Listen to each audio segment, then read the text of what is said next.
Eto nga mga kalapatids, ang bilis lang. May mag-aampon na kagad dito kay Momo mga kalapatids, yung pinakita ko sa inyo kahapon na kalapate. So eto nga siya, ayan o. So medyo wala na yung nasa mukha niya. Ayan o, inalis ko na yun. Nabakbak na yung nasa mukha niya mga kalapatids. Kita-kita niyo yung mga itsura niya, di ba? Momo talaga siya. Pero ganda naman nito kasi Johnson relax to. Tapos may puyo pa. Kaya solid na solid. So pogi pa to pag nag-matured mga kalapatids. Bata pa eh. Nasa ano pa lang to. Going 2 months siguro. Ayan o. Ganda pa naman ng bagwis na ito.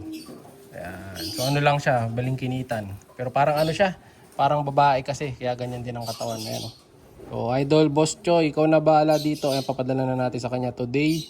No? So siya na bahala dito sa kanya. So, siya na mag-aalaga. Siya na daw ang tuluyang tatapos ng ano na ito, yung bulutong. Kasi pero yung bulutong niya tuyo na. Ayan, no? So bumabalik sa dati yung nguso niya. Ayan. Idol, maraming salamat. Papadala na natin today. Actually, ito nilalagyan. Ayan, ito. Ito yung nilalagyan. Ayan, lalagyan na natin dito. Ayan. Congrats sa Idol ha. Thank you, thank you. Siya si Idol madla, nakakahanga, may mga hawak, gandang linyada. Ika'y inspirasyon kung bakit hanggang ngayon ako'y palaging kumakarera. Ay mga kalapatids, nakita nyo, napadala ko na si Momo. Papunta na siya ng Cavite, Ternate mga kalapatids. Medyo malayo-layo. So mabilis lang siya nakuha. Pagka-PM sa atin ni boss, ayun, okay daw sa kanya. So dadali na niya mga kalapatids yung ibon. No? So ito naman, yung mga one-timers natin, nandyan sa labas sila ngayon. So cancel kasi yung ano natin ngayon. Pagpapawala natin sa kanila kasi nga alis ako ngayong araw. So may iwan sila today dito. Pero hayaan ko na lang sila dyan hanggang sa pumasok sila. So cancel muna ang training natin. May kumuha na naman ng buto yung bata ko doon mga kalapatids. So iwanan na natin sila today dyan. So ngayon, eto, hinili tayo na para dun sa next na gift bird nga natin. Dahil next week, mamimigyan na tayo ng gift bird natin. No? Ayan, pang hinihintay nyo. Mag-PM na. And then yung sa Nokma, may available pang isa. Pero may isa pa, dapat papadala ko kaya nakalimutan ko. Pero nga pala ang kukuha, kaso nakalimutan ko. So ano yun, yung sirama naman yung gusto niya. So papadala natin sa kanya yung sirama. Ngayon, meron pa tayong available na isa pang Nokma. Kaya mag-PM lang kayo kung interesado kayo sa Nokma na pamimigay ko. Kayo mag-PM na. No, papadala natin kagad yun sa inyo. Basta, siyempre, sa inyo na yung shipping fee. No? Kasi libre naman yung Nokma, saka medyo mamahalin din naman yung Nokma na yun. So eto, wawalay ko na rin pala yung may wawalay akong dalawang birdie birds dito. YB. Ito kasi medyo sila medyo medyo malalaki. Ito, yung dalawa na to. So lahi to ng pure Germain imbrek. Ito. Yan. Kaso nga lang, ayun, gaya ng ibang mga ibon natin, nagkabulutong sila. Ito, malaki bulutong na ito sa ilong.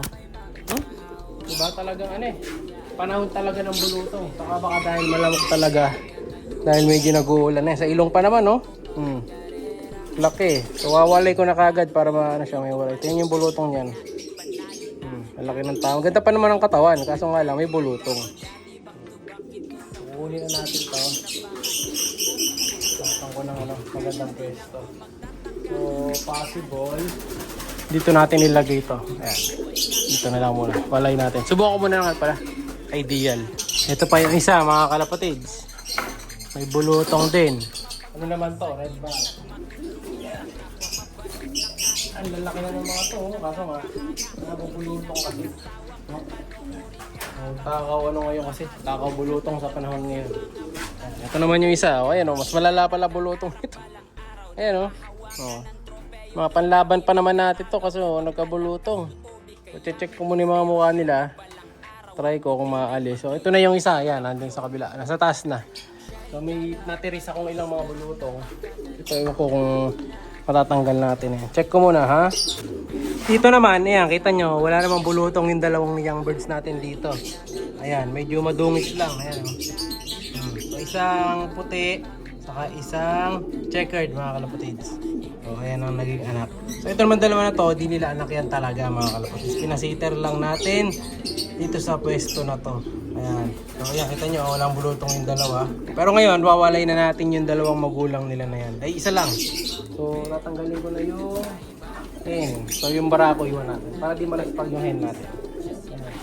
kunin ko na siya, lipat na natin dito. Kailangan dito muna siya for a month para recovery bago natin ibalik dun sa natin nila mga pwesto kasi magbi-breed na rin ako mga kalapatid. Matatapos na yung yung pahinga season natin, breeding season na tayo ulit. Kaya nagre-ready na ako ng mga ibon na pwede natin isalang dito. So ito yung Jansen Relax. Ito yung magulang nun. Yung nakuha kanina. Ayan yung dalawa na to. Kaya buenas na si Idol dun. So may itlog din to. Kaso yung last egg nila tinanggal ko para makapagpahinga na muna. No? So ito, masili. Inalis ko rin yung mga itlog. Lahat yan, inalisan ko ng itlog pati to. May itlog din to. Inalisan ko kasi nga naglulugon pa. So tatapusin lang muna natin yung nila pinaka lugon season. Dali, nawala yung dalawang ibon ko. Para mabalik natin. Dali. So yun, kita nyo yung dalawa nating one-tie birds. Nawala sila doon mga kalapatids. Kasi pumasok na ang init kasi. No, yun pumasok din kagad Kita nyo isa hingal na hingal. Diba? Hindi nila kaya yung sobrang init kaya papasok din yan. Ito na mga kalapatid yung sinasabi ko sa inyo. Kalawang Ross Grizzle. So ito yung papares ko ngayon. Ayan. So gagamitin natin to para makapagpalabas ng mga Tiger Grizzle saka Red Grizzle. So ito yung kalawang natin na babae. So yung kalawang na to, ito yung anak ng dalawang kalawang natin. Ayan. Ay ito pala original. Original kalawang pala to. Ito yung breeder ko pala. Kala ko yung anak to. Kamukha kasi. Then ito naman Speedbird to, Alphonse Vandenbroek. Sila pagpaparisin natin. So sana maging maganda yung pairing nilang dalawa. Ayan, ganda So sa size, halos pareho lang sila ng size. Ayan. So mas malaki ng konti ito. Sakto lang. Ayan. Malikot lang. Try natin kung magpaparis ka agad. So ito yung kalawang, pakita ko muna sa inyo. Yung solo niya, solo shot niya ni kalawang. May puyo to mga kalapatids. Original Mulimans Pure. Ganda ng bagwis isa na lang yung kalawang ko dito. Ito yung tinira ko. Ayan kasi ito yung pinaka main breeder natin. Ito ngayon papares natin doon sa isa. Ganda May puyo pa. Maliit nga lang katawan nito. Pero yung kalawang kasi natin ng barako malaki. Kaya sakto lang. Papares na natin. Baka magulpihan to. Pero tatry ko muna. Tingnan natin. So matagal nang walang kapares yung na to. Parehong kalapati na to. Ayan, nagba-vibrate pa yung isa Tingnan natin.